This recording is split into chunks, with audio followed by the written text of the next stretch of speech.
तो नमस्कार। Polytechnic first semester physics के लिए हम जो आपका वेक्टर सदिश और अदिश राशि है उससे रिलेटेड कुछ इंपॉर्टेंट टॉपिक लेकर के आए हैं, कुछ इंपॉर्टेंट क्वेश्चन लेकर के आए हैं। यहाँ से क्वेश्चन आपके एग्जाम में हर साल बनता है और इस बार भी लगभग 2 नंबर का क्वेश्चन आपके एग्जाम में बनने वाला है और ये वीडियो आपको 2 नंबर बहुत आसान तरीके से देने जा रहा है।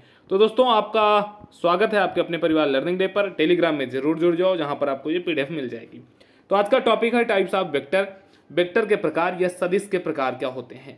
क्वेश्चन आपसे पूछेगा, किसी भी एक सदिश राशि का नाम दे देगा, पूछेगा कि क्या यह सदिश राशि है या नहीं है। तो अगर वो आपको सदिश और अदिश पता है तो आप कह देंगे कि हाँ सर सदिश है।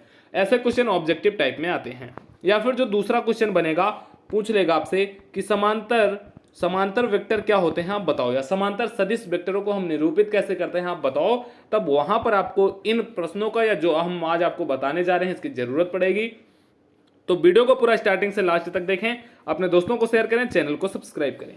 पहला जो वेक्टर इसमें आता है दोस्तों समान वेक्टर, जिसको हम इक्वल वेक्टर के नाम से जानते हैं। वे वेक्टर जिनके परिमाण बराबर होते हैं तथा जिनकी दिशाएं भी एक समान होती हैं। आपको नाम से ही पता चल रहा होगा कि जो बिल्कुल समान होते हैं, मतलब कुछ इस प्रकार से अगर आपको वेक्टर ए और वेक्टर बी दे दिया जाए और दोनों का परिमाण और दोनों की दिशाएं अगर बराबर होती हैं तो हम इसको लिख सकते हैं vector A is equal to vector B. A के ऊपर अगर हम यहाँ पर ऐसे एक तीर बनाते हैं तो यही तीर दिखाता है कि यह एक प्रकार की सदिश राशि है, और जो तीर की लंबाई होती है वो परिमाण, और जो तीर का सिर होता है जो नुकीला होता है वो दिशा को निरूपित करता है। तो पहला तो हो गया समान वेक्टर।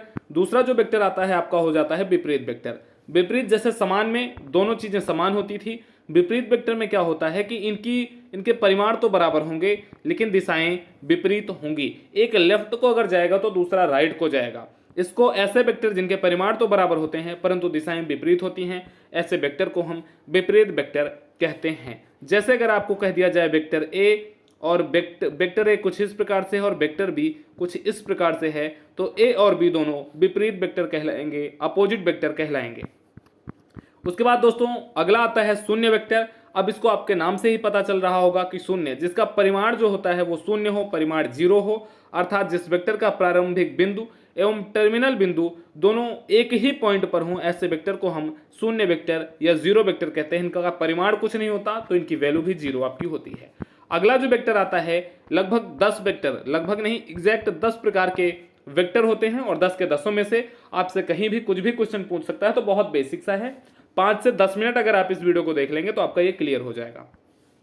दोस्तों अगला जो वेक्टर आता है वो आपका हो जाता है एकांक वेक्टर अथवा एकांक सदिश, जिसको हम यूनिट वेक्टर के नाम से जानते हैं। इसका बहुत ज्यादा यूज पड़ता है और ये क्वेश्चन में पूछा भी जाता है, ये आपके एग्जाम में बहुत बार पूछा गया है। तो इसको आप हैशटैग बना लो, एकांक वेक्टर अथवा जिसको हम एकांक सदिश कहते हैं, यूनिट वेक्टर।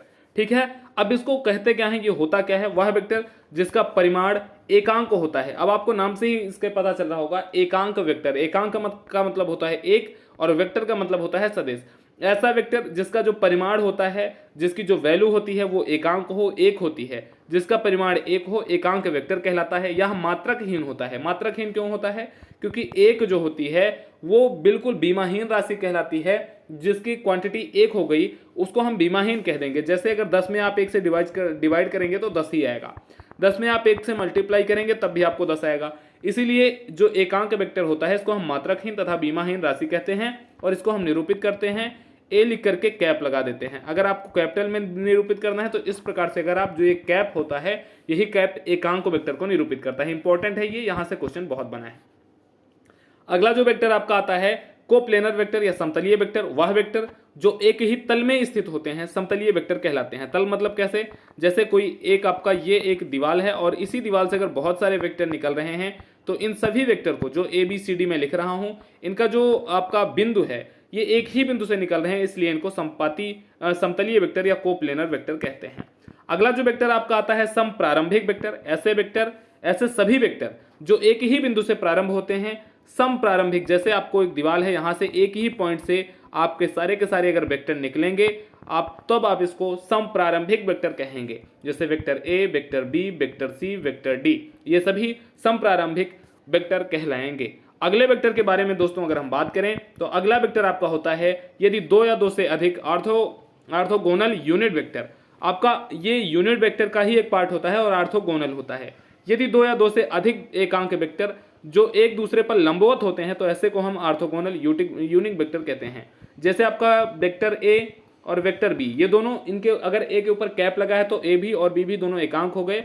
और अगर ये दोनों एक दूसरे के परपेंडिकुलर हैं, अगर ये दोनों एक दूसरे के परपेंडिकुलर हैं, तब आपको ये ऑर्थोगोनल यूनिट वेक्टर कहलाएंगे। ठीक है दोस्तों, अगले वेक्टर की तरफ अगर दोस्तों हम बढ़ें तो अगला वेक्टर आपका कहलाता है स्थिर सदिश या पोजीशन वेक्टर। ये भी बहुत इंपॉर्टेंट है, इसका भी बहुत यूज किया जाता है। वह वेक्टर जो किसी वस्तु की मूल बिंदु के सापेक्ष स्थिति को प्रदर्शित करता है, स्थिति वेक्टर कहलाता है। ये इंपॉर्टेंट है, इसकी डिफिनीशन आपको रटनी पड़ेगी, याद करनी पड़ेगी। वेक्टर नंबर 9 स्थिति वेक्टर या पोजीशन वेक्टर को।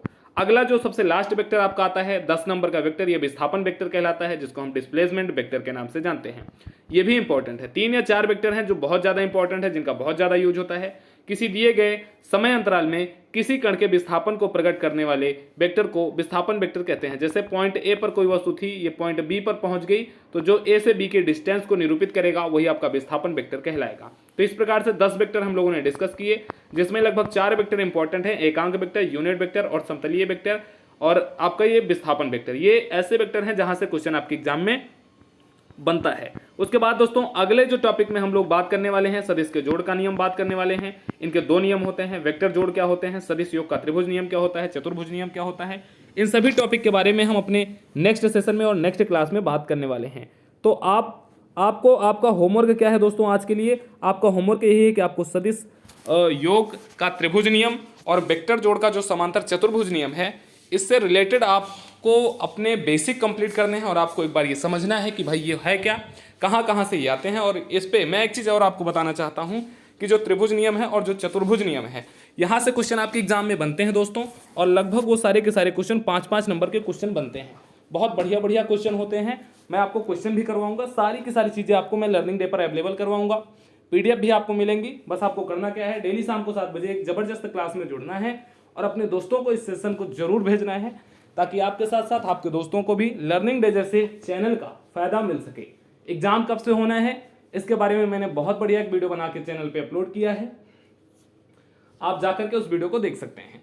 तो दोस्तों आज का ये सेशन, आज की ये क्लास कैसी लगी निश्चित रूप से आप सभी साथी बताएंगे, और अपने दोस्तों को जरूर से जरूर इस चैनल को शेयर करें। और अगर अभी तक आपने PDF के लिए हमारे टेलीग्राम को नहीं ज्वाइन किया है तो देर मत करें, तुरंत ज्वाइन करें। तो चलिए दीजिए अपने दोस्तों सौरभ ओझा को इजाजत, हमारी आपकी मुलाकात होगी फिर नेक्स्ट सेशन में। जय हिंद, जय भारत।